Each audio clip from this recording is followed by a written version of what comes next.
Hello everyone, welcome to Nightmare Nexus, where the darkness comes alive with spine-chilling stories and eerie tales that will keep you on the edge of your seat. Before beginning, please hit the subscribe button to never miss out on new stories. We have launched a new ebook named Whispers in the Dark, 110 Tales of Terror. In this ebook, you will find 110 short spine-chilling horror stories. The book link is given in the description box. Go and check it out. Today we will present a horror story on the forgotten footsteps, a nightmare in Blackwood Manor. So without further ado, let's get started. Emma had always been drawn to the macabre. As a child, she would spend hours reading ghost stories and watching horror movies, much to the dismay of her parents.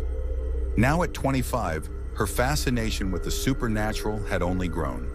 So when she stumbled upon an article about Blackwood Manor, an abandoned estate on the outskirts of town with a dark and mysterious past, she knew she had to see it for herself.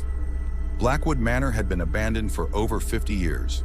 The original owner, a wealthy industrialist named Victor Blackwood, had died under mysterious circumstances, and the house had been left to decay ever since.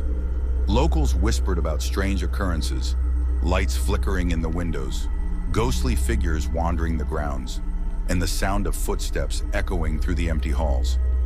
To Emma, it sounded like the perfect setting for a weekend adventure. She convinced her friends, Jake, Mia, and Ryan, to join her. They were skeptical at first, but Emma's enthusiasm was contagious, and soon they were all on board. They packed their bags with snacks, flashlights, and a camera, eager to document their exploration of the infamous manor. The drive to Blackwood Manor was uneventful, but as they approached the estate, a sense of unease settled over the group. The manor loomed in the distance, its Gothic architecture casting long shadows in the fading light. The windows were dark and lifeless, and the overgrown garden gave the place an air of neglect and decay. "Are you sure this is a good idea?" Mia asked, her voice tinged with nervousness. "Relax," Emma said, trying to sound more confident than she felt. "It's just an old house. What's the worst that could happen?" They parked the car and made their way to the front door, which was slightly ajar.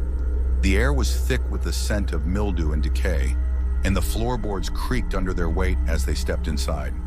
The interior was just as eerie as the exterior. Dust-covered furniture, peeling wallpaper, and a grand staircase that led to the upper floors. "This place is creepy as hell," Ryan muttered, shining his flashlight around the room. "That's the point," Emma said with a grin. She pulled out her camera and began filming, narrating their exploration as they moved through the house. The first few hours were uneventful.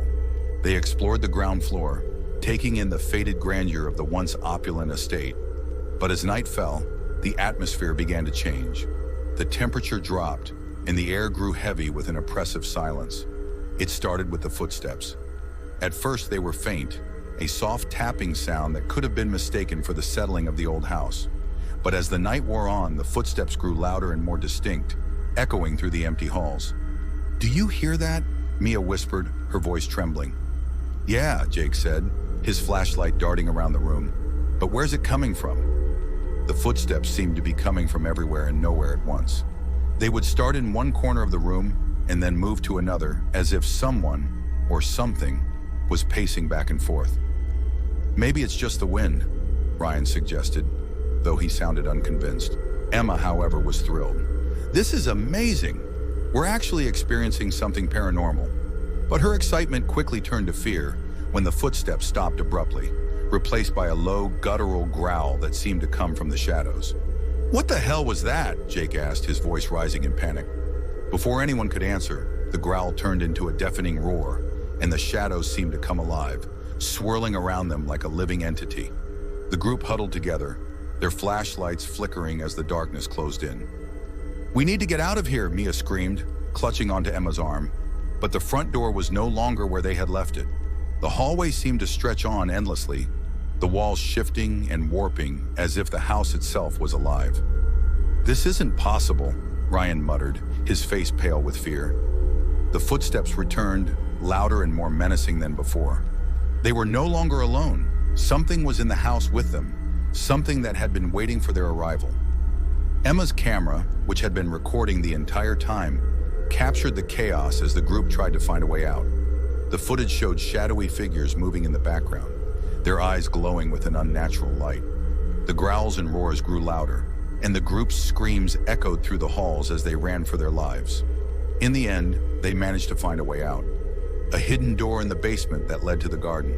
They stumbled out into the cold night air, their hearts pounding and their breaths coming in ragged gasps.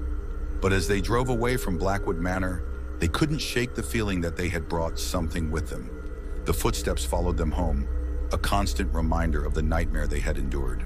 Emma's camera footage became the subject of much debate, with some claiming it was proof of the supernatural and others dismissing it as a hoax. But for Emma and her friends, the experience was all too real. They never spoke of that night again, but the memory of Blackwood Manor haunted them for the rest of their lives. And though they tried to move on, they could never escape the feeling that they were being watched, that the footsteps would one day return, and next time, there would be no escape. Thank you for joining us on this chilling journey. If you enjoyed this story, don't forget to give it a thumbs up, subscribe for more spine-tingling tales, and hit the notification bell to stay updated. Share your thoughts or your own scary experiences in the comments below. We'd love to hear from you. Until next time, stay safe, stay warm, and beware of what lurks in the snow. Sweet dreams.